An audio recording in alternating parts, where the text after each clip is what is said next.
Kisah menyedihkan datang dari anak kembar yang terpisah selama 16 tahun. Perasaan bahagia yang tak bisa diungkapkan sepertinya sedang dirasakan oleh Muhammad Hazik Ikhwan setelah berhasil bertemu dengan saudara kembarnya.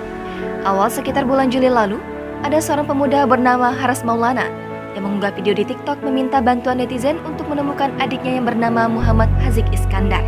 Diketahui anak kembar Ikhwan dan Iskandar telah dipisah sejak mereka berusia 3 hari. Menurut penjelasan pria itu, persoalan itu baru meledak setelah mendiang ibunya meninggalkan wasiat terakhir untuk menemukan putra kembarnya. Untungnya, setelah hampir 1 tahun pencarian, akhirnya Haras Maulana berhasil menemukan adik kembarnya dan mereka akhirnya bisa dipertemukan kembali. Menurut sumber terpercaya, mereka berhasil menemukan Muhammad Hazik Iskandar dengan bantuan seorang pria yang dikenal baik bernama Baem Ahmad. Menurut penjelasan Baem Ahmad, seseorang yang tengah dicari Haras Maulana adalah anak yang dirawat oleh keluarganya.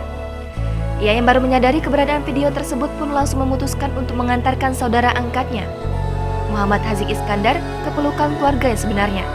Akhirnya, kini keempat saudara itu bisa berkumpul kembali dan mereka terlihat kompak berziarah ke makam sang ibunda tercinta.